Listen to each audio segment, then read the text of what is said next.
welcome to the Babe Bulletin Podcast, where we talk empowerment, self-love, boudoir, and anything else that makes us feel like a total babe. My name is Alicia. I'm a boudoir photographer and body liberation expert, and today is special because we have Laura Skinner here, the founder and lead therapist at Navigate Wellness. Yeah. Thank you so much for being here. I'm so excited. I am excited to be here too. Yay. Hopefully you guys recognize that name, because I feel like we've done enough stuff together that I would hope anybody listening is like, oh, Navigate Wellness. I recognize that name. I hope so too. Yeah, but I am so excited to chat with you because we recently went to like a women's business thing. Mm-hmm. I don't know what we would call that. Entrepreneur. Yeah, some kind of thing. And the topic at our table was like fear got brought up. Yeah. And not survival fear, like don't touch a rattlesnake or you'll die kind of thing, but like fear that keeps us within our comfort zone. Yeah. And I was so struck by you and awed by you because you're like, that doesn't really happen to me. And I was like, teach me everything, please. So I guess my question for you is to jump right in. Like, why do you feel like you see a challenge or something outside of your comfort zone and you're like, yeah, I can go and do that. I can get that done. I'm not afraid to take that on. Whereas so many of us, myself included, may not feel that way. So you're probably not going to love the response, the answer to this. So I have been deep diving into this idea and concept for a really long time. And the answer or the hypothesis I've come to is it's because I have a fucked up nervous system. So here's the hypothesis. Okay, I'm writing this down. Here it is. Okay, so I think a lot of people who have grown up in like dysfunctional families or home environments that have felt unsafe for them. So chaotic home environments, dysregulation, parents that yell, or unsafe environments, your nervous system is dysregulated. So your nervous system is really formed in chaos and crisis. And so what happens is if you're used to that, it becomes very familiar to you. So when we think about fear, right, most people are like, yeah, oh, rattlesnake, I want to move away from that. But for a lot of us who have dysregulated nervous systems, we move towards it because it's familiar. So when we actually were talking about it at that event, it was kind of like, oh, those of us who have familiarity with fear or dysregulation, or what I always call it, terror. We grew up in terror, we move towards it because it's familiar. So fear is not a fear thing of like, oh, that's bad for me. It's like, oh, I'm used to that, I'm familiar to it. So that has actually served me. I always call it trauma adaptation. So we've adapted with our trauma. It's actually served us in a lot of ways. So yeah, oh, there's a situation or a cliff, I'm going to move towards it because I'm used to that. So again, it's actually a really dysfunctional thing. So people, again, normal, I would say healthy, people that have grown up in healthy environments, that would be a normal response to move away from that thing. For those of us who have grown up in dysfunction, it's like, that's fucked up. That's a pile of shit. I'm going to step right into it. But it has served me as an entrepreneur. It has served me in a lot of different ways. And so I've kind of call it trauma adaptation. Okay. Wow. Okay. So as someone then who grew up in a fairly regulated, safe household, I still see a lot of value at looking at fear and going, I'm still going to move towards that. Yes. And I guess for folks who are listening who are in the same boat, how do we move towards fear then when it can really serve us and it can really benefit us, and like that's how we grow and that's how we try new things? How do we move towards that when our nervous system is saying like, no, that's danger zone, like don't do that, even though maybe logically we're like, but this is how I grow. Yeah. So I think, again, to that point, right, fear is supposed to protect us, right? So that fear idea, it's like, oh, yeah, that's unsafe. That bear, if I pick that berry, it's going to get me sick, or yeah, the rattlesnake's going to bite me. So yeah, fear is supposed to be there to protect us. It's supposed to keep us safe. But in regards to when we know, like there's a part of us that's like, well, if I step into this thing, it's what's the worst case scenario that's going to happen? I actually talk to a lot of my clients. I always make them go to the worst case scenario, right? Because it's like, okay, well, what's the worst that's going to happen? Well, I might get humiliated. Well, this might not work. It's like, okay, and how will you respond to that? How would you like to respond to that? So I actually try to move my clients to the worst case scenario first, right? Versus being like, it's going to be fine. So I like to call this like I call it the emotional contraction. So for people who have not had children, right, we have contractions, right? So when you think about an emotion too, you kind of go up, right? You're like, let's say you're at baseline and you go up and you have like the worst feeling or the worst emotion, right? Fear, terror. I use like the word terror because it's the worst thing you can think of. Dread, terror. Oh my God, it's so bad. But eventually you get through that and you actually, I'm a fucking badass, right? Like I got through that, right? You know, I walk around my block with my dog, and there's this hill that I get to every fucking time I get to this hill. I'm like walking this hill, and I'm like, and I'm like dying. I'm like, why the fuck do I take this path? But I always think about it as that emotional contraction. You're going, you're like, oh my God, the hill. It's so fucking bad. And then you get done with it, and you're like, I fucking did it, right? But it's the same with emotions, right? So every time you hit this point, right? Am I going to do this with my business? Am I going to do that with my thing? Am I going to do that? Whatever the hard thing is, right? It's so terror-filled, right? It's so like, oh, here's this fucking hill again. Here's this emotional contraction happening, right? Just like giving birth or going up the hill, whatever it is. And a lot of us, they get stuck there. And you get frozen in time. And that's usually, again, kind of going back to the childhood thing. A lot of what happens to people is they get frozen in time, right? Terror strikes, fear strikes, and you get frozen and you don't know what to do. This is where fight, flight, freeze, or fawn comes in, and we get stuck in those patterns of that, and you don't know what to do.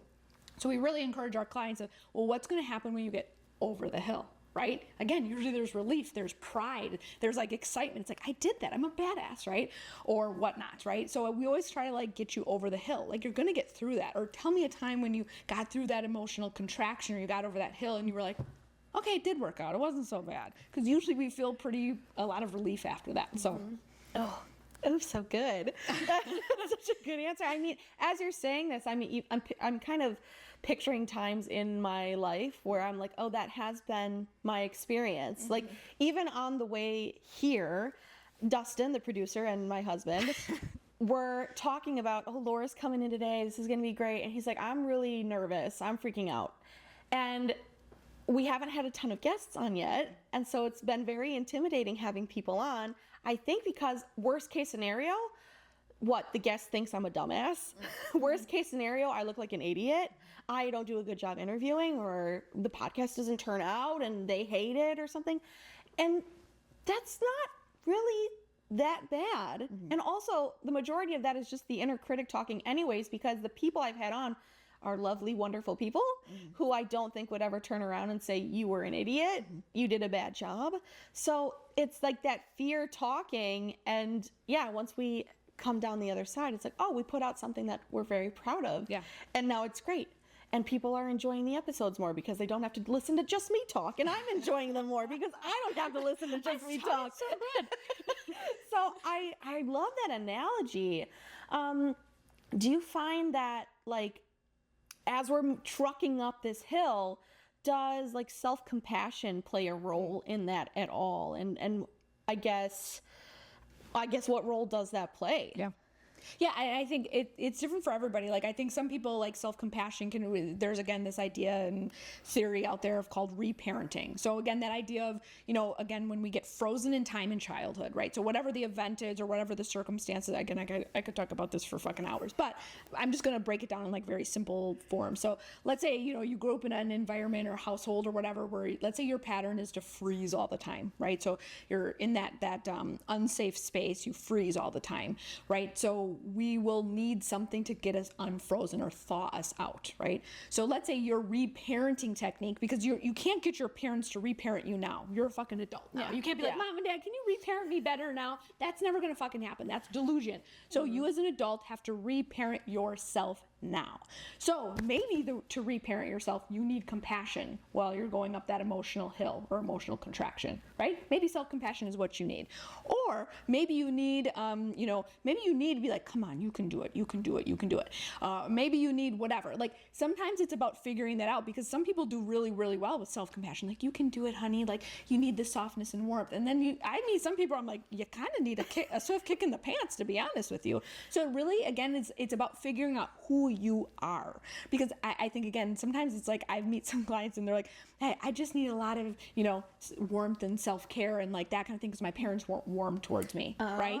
And I'm like, okay, that makes sense. And then sometimes I meet people and I'm like, you don't need any more warmth.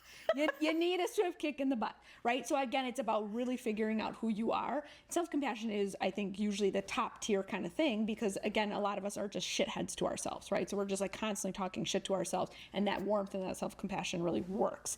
But then other times, I think sometimes it's like, get up the fucking hill. You can fucking do this. You can handle it. It doesn't fucking matter. So I think, again, it's really like curating some of those parts because we are these like really complex creatures inside, right? I always say like, well, not just me, a lot of therapists and a lot of people who do this work, there are parts inside. And I think that's where too, there's this idea that we get fragmented, right? So there's like fragments of us. And so you have to kind of figure out which part of me is functioning in this moment. So again, like whoever's going up that hill, whatever part of us is going up that hill, it's like, what part of me is actually doing it? Is it the performer part of me? Is it the person who's, the really like, pissed off teenager part of me? Which part of me is functioning as I'm going up that emotional hill, right? And then what other part of me, what reparenting part of me needs to kind of come in and work with it. Okay. I just was watching something and the idea of parts work came out and I had never heard that before. So I'm going to need to look into this more. Yeah. Because again, it's like that, the best way to, because again, if you think about that idea of like we all get frozen in time somewhere, right? It's imagining like our 6-year-old self gets frozen in time or our 10-year-old self. And so you have this like collection of parts of you that are frozen in time somehow. And right, that, maybe we're really a tenderhearted child. And so if that's functioning for you, and it's not you as an adult sitting here, it's your 6-year-old self that's sitting here. It's like, how do I want to interact with that? Oh, wow, that is such... I just don't think that way about myself. So I would guess a lot of people don't think about themselves in that way. So this is very eye-opening to me. And that's just such an interesting, and wonderful insight into who you are as a person. So for you, when you are like, okay, I need to face this fear head on, I guess in your life, when has that really benefited you? You're an entrepreneur, you started Navigate Wellness, you're a total badass. Like what has happened for you because you were like, I'm afraid of that, but I'm going to go and do it anyways? I think maybe the better way is when it's not served me. I think because again, I think the way I've often faltered maybe is like I see like lots of piles of shit, or I see like if I get an opportunity, right, or the like people, I always say like universe, God, people, whatever, life, right, offers you invitations, but like here's an invitation, here's an invitation, here's an invitation, and sometimes I look at that invitation, I'm like, well, this looks pretty good, but it's not good. It's a pile of shit, right? It's like a shitty and I'm just like, again, because I have no fear sometimes, or I have not that I don't have fear. It's just like that, like, again, my nervous system gets excited about a lot of things, but this is where too, your nervous system can kind of like fuck with you, because again, my nervous system is so used to being like I can't tell, my nervous system cannot tell the difference between what is like chaos and what is clarity sometimes, or what is chaos and what is like excitement in like a not good way. So like this invitation, like, you could be like, want to come to this podcast? And it's like, that would be an easy thing for my nervous system to be like, that's cool. And then somebody else might be like, here's an invitation to do this thing. I'm like, yeah, that sounds cool. And my inner self, like my highest self, I always joke, like my 80-year-old version of me is like sitting there smoking a cigarette and she's like, don't fucking do it. She's like, bitch, that's a bad idea. But my unhealed self over here, my 6-year-old self is like, but I just want to make everybody happy, right? I just want to, take that invitation, like go do it, right? You just, come on, Laura. And I'm just like, my 8-year-old self, why the fuck would you want to do that, bitch? Right? So it's kind of like, it's recognizing your 8-year-old self who's kind of watching your whole life, right? She's sitting on her, why would you say yes to that? You don't want to do that. But yet, all these unhealed parts of me who still haven't figured it out yet, or I'm still trying to reparent, they're saying fucking yes to everything because she's a people pleaser. My, she's a people pleaser, or she just knows how to live in chaos all the time, right? Okay, so jumping in with both feet all of the time comes with its negatives, just like not jumping in when the invitation arrives and it's good also comes with a lot of negatives. It's the all or nothing. All or nothing. And again, that's where oftentimes too, people are always, again, we could talk all day, every day about like being an addict, right? Like being an addict is all or nothing. You can't just have one drink, you got to have 10 drinks, right? So that's the same kind of like idea or philosophy, but that can also be just a trauma response. That's what in essence we call trauma responding, right? It's just like, I'm going to say yes to fucking everything because I want to make everybody happy. I want to make all these parts happy. Again, it's nervous system dysregulation. Okay. So yes, fear, not having fear sometimes, or not that you don't have fear, but you're just like, fuck the fear. That fear feels good. it feels familiar is not always good. Yes. Oh, what an interesting point. Yeah. Ooh, tricky. Oh, it's almost like we have to work on ourselves or something. Right? We almost need a therapist. What? Yeah. It's almost like we should all have a therapist. Wow, mind blowing. And make sure your therapist has a therapist. You heard it here, folks. Never before has anyone come to this conclusion that we need to work on ourselves in therapy. Yes. Yeah. So, I mean, that's truly like, right. And sometimes stepping in that opening the invitation, that's a good invitation, but you need to have set up filters, right? This is where too, I have like trusted people that I go to. I'm like, okay, so I got this invitation, right? This life invitation. And I'm like, okay, I want to say yes because that feels good. It feels familiar. It feels like, and then my friends or colleagues or people that I like assess these things with, they'll just look at me and be like, Laura. And I'm like, fine. Right? It's like they kind of have to like reel me in sometimes, like, don't, bitch, like that's dumb or whatever. You know? They say it with love, but you know, they know me that I say yes to everything. So having that support system is really important. 100%. I think probably either way, whether you're afraid to jump in or you run in despite the house burning down. Correct. Like having a support system is so important. Yeah. I mean, the people too that like say no to everything or fearful of everything, I always joke like I'm the cheerleader for everybody. I'm like, yeah, you should absolutely do it because I'm constantly pushing people, try the next thing, go for the worst. What's the worst that's going to happen? It fucking sucks. Who cares? Do you know how many things I've tried? It sucked. So many. Yeah. Doesn't fucking matter. Right. We just keep moving forward. Yeah. Nobody gives a fuck. Yeah. I think too, sometimes we get so caught up, at least, especially in like the body image world and stuff like that, like the fear of other people's judgment. So that's a huge fear for a lot of my clients at the studio because, if I do this thing, someone's going to judge how I look when I'm doing that thing. And it's really exciting when that epiphany, when you get over that hill, right? You did this photo shoot, you're looking at the images and you're like, oh, I did it. Like I'm on the other side of that hill. Yes. I mean, do you see that? Yes. I mean, do you see that realization with your clients when they're sitting? Yeah. I mean, that's got to feel really freaking good. Yes. To see that light bulb moment happen for them. One of my mentors gave me this piece, and again, I think I use it probably at least once a day with clients, is what people think of you is none of your business. And I mean, I say to myself all the time, what people think of me is none of my business. Right? If you can live to that and believe that, it's like so empowering, right? So what people think of me is none of my business.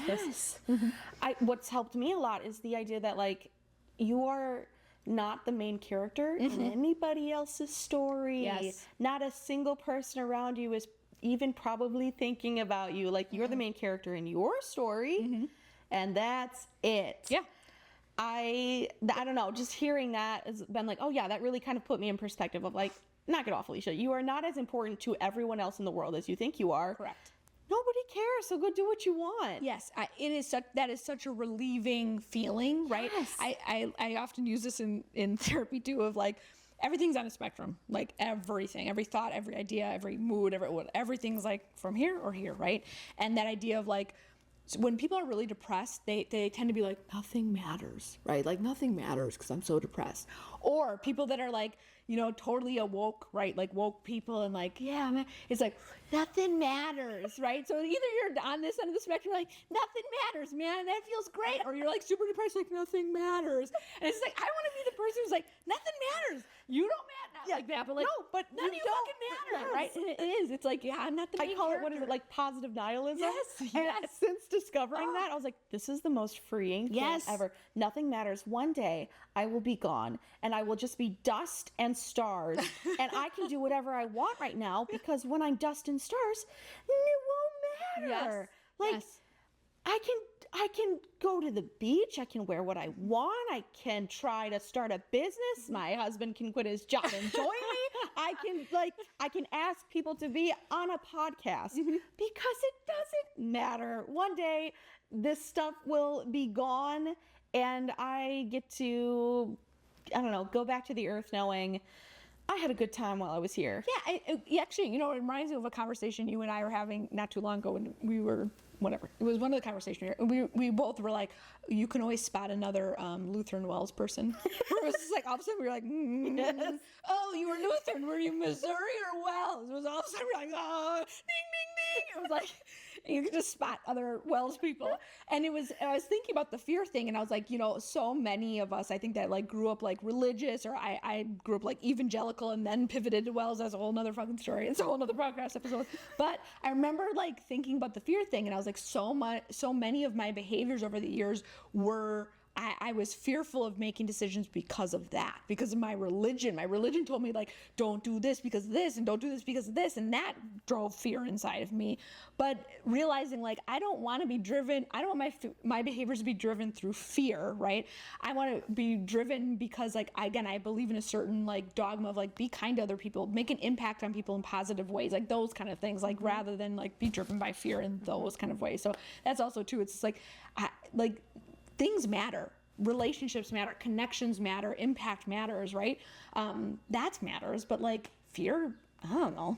I'm over it. Right. I'm getting too old probably too. That's how I feel as well. I'm like, when people ask me, why did you start your studio? I'm like, because I hated myself for a really long time. Like, that's why, because I realized that was stupid, me hating myself. And I thought, oh, cool. Boudoir portrait work, that's gonna be the thing that helps me heal and helps other people heal. So despite fear, jumped in with 2 feet, and now here we are doing something really cool. And if I had sat in that fear about the way that I look, or whatever it was, like there's so much that would have never come to fruition, and I probably wouldn't be as happy as I am right now. So there's so much good stuff outside of that comfort zone. Yeah. It's just really hard to get to. Yeah. Sometimes. Well, right? Like us therapists always joke about that. We all become therapists because we had some fucked up childhood, and that's the truth too. Like we become therapists because there was terror in our childhood, there was unsafety in our child, and all we want to do now is become therapists and create safety for our clients, right? Like that is the epitome of becoming a therapist. It's like, can I create space for other people because my childhood was fucking terrible, right? Like that's why we do what we do. I mean, that's why most of us we try to fix ourselves somehow through the work that we're doing. So it's powerful. Yeah. Can you touch on the work that you do? Because you do EDMR, and then another one that is out of my brain right now. I swear to God, I researched you before you came. Even though I know you, I still looked you up, and it's gone. So I do EMDR, which is eye movement reprocessing and desensitization. That's why they shorten it to EMDR. So that's like trauma therapy. So it's like basically like if you have like trauma stuck in your mind, stuck in your body, you use bilateral stimulation to like get it out and purge it out. That's a whole thing. I do somatic work, so that's like body work. So like if there's trauma stored in your body, you can release it through your body, which people really like, because if you're not a talker, if you don't like talking through your shit, you can relinquish it through your somatic work or body work, which again is so helpful for people because a lot of people don't like talking about it, or they're not even conscious of it. I think that's the powerful thing with like a lot of these newer, not even newer modalities, but these types of modalities, because so many people they have suppressed their shit, right? They're like, a lot of people like, I had a good childhood. I'm like, just wait, and we'll find where your childhood's fucked up. So they've repressed it into their body. Their nervous system is actually holding onto it, and then we can release it. And then the other one that I would say is like unique or special or different or whatever is ketamine assisted therapy. So it's psychedelic therapy. So again, kind of going back to that idea of like we have parts. So we have all these parts, and the main part that functions for us is our ego. So our ego is like, it is our protective part. It's the one that shows up right here in this conversation being like, okay, parts, shut the fuck up. I'm going to perform right now for Alicia. So our ego is, again, most people think of ego as like our, they think of like cocky or arrogant, and really that's not what our ego is. Our ego is our fear-based protective part that kind of performs for us. And so psychedelic work or ketamine work, basically it's like medicine. It's plant medicine. Ketamine itself is actual medicine that is used. It's called dissociative anesthetic. They use it for like performing procedures, but now we know that we can use it for like, it's the only legal one we can do here in Wisconsin. It's similar. It's like in the similar family of like ayahuasca and psilocybin and stuff. So that's like more plant medicine. But in essence, we can use it in like therapy because you take it and it tells your ego to fuck off. Okay. So it basically pushes your ego out of the way so we can get to these parts over here. Interesting. Yeah. Very cool. So it's been really helpful for people who, again, they can kind of show up and they can talk the talk in therapy. Like, yes, I have some issues. You're like, okay, yeah. But they can't get to those deeper parts of themselves because your ego is so protective. Okay. So it's been really great. I mean, I'm a fan of it. Yeah, this sounds so interesting. I know, we've done like some meditations together and things. And I think when you mentioned somatic too, like you always ask, where in your body do you feel that? And every time I'm like, Laura, I don't know what you're talking about. I feel nothing. And then you're like, Alicia, you're so in your own head. And I'm like, maybe. Your ego tends to block you a little bit. Yes, it does. As you're saying this, I'm like, well, maybe this is something we should look into, Alicia, because this is an issue we seem to continually be having. Ironically, right? So I see this. I work mostly with men, but I also work with like high functioning individuals, high functioning women, high functioning entrepreneurs, because again, those of us who have that, we have very strong egos. And not cocky, not arrogant, just like egos that are very protective of us. And it serves us. It serves the fuck out of us. But they tend to have very strong egos that are protective. So it probably would behoove you. Yeah, everything you're saying, I'm like, ugh. So if anybody is listening and they're like, okay, yeah, you're calling my name, Laura. I know what you're talking about. I want to learn more about this. Or maybe they want to book an appointment with one of the therapists at Navigate Wellness. How can they find you? Where should they go to get more info? I'm always like, okay, what's my website? www.navigatewhg.com. And then my Instagram is Navigate Wellness WI. Guess what? I have all of this information saved. So it will be going in the description of this podcast so you can find it easily. But thank you so much for having me. Being here and chatting with me and just all of this. This was like a treasure trove of information. Like I gained a lot and I know the people listening have gained a lot. So again, thank you a million times for saying yes, for accepting the invitation, even though you weren't afraid to accept, but I was very afraid to ask. Again, yeah, a million times. Thank you. Thank you. And you and I will talk soon, and who knows, folks, maybe I can convince her to come back in the future for another episode. I would love that. Okay, great. Yay. Okay, that was such a great conversation, and I'm so happy that Laura was here to join us. Now we're going to move into one of my favorite segments, which is, drum roll, Babe of the Week. I recently got to attend Women's Entrepreneurship Week, which I 10 out of 10 recommend. It was fantastic. If you can go next year, I would encourage it. One of the highlights of Women's Entrepreneurship Week was a panel that I got to watch. And the theme this year for WEW was 88, like Radiate 88, I think, because in 1988, a law was passed that allowed women to get loans without the signature of a man. So if you wanted to start a business, prior to that, you were going to need your husband or dad or even son to co-sign a loan for you so you could start your business. So this whole week was about celebrating the fact that, we've come a long way from there and we're going to do everything in our power not to go back. And on this panel, all of the women were incredible, but I really want to highlight Margaret Henningsen, who I just loved learning from. She is, I believe, 77 now, retired, but she's been a baddie since the beginning. I mean, she was doing social justice work in school. She attended sit-ins. She would start protests. She is the reason that Milwaukee has a Juneteenth celebration, and that's an incredible accomplishment. But what I took away from even above all of that was the fact that she did not let fear stop her at any point for the last, 50 years that she's been doing the work that she's been doing. She noticed as a real estate broker that women and Black families were not getting loans. Their loans were not being approved when they wanted to purchase a house. And she saw this happen consistently. Even when they had jobs and they had credit, they would have the same credit, sometimes even better than other demographics who were getting their loans, no problem. So in her 50s, she started a state-chartered bank. She and two other women, honestly, 3 Black women started this bank called Legacy. And during the panel, she said she went to Madison. She's like, this is what we're doing. They said, well, you need to raise $5 million. And she raised $7 million. So she is just like this force to be reckoned with. Tell her she can't do something and she will do it. She's been fighting for minorities in Milwaukee for decades. She's the reason people could buy houses. She's the reason people could get loans through her bank. Another person on the panel actually was able to start her business because of a loan through Margaret's bank. I got goosebumps watching this. And I mean, I feel like I'm not even scratching the surface of everything that Margaret Henningsen has accomplished. So I would recommend looking her up because her accolades kind of go on and on.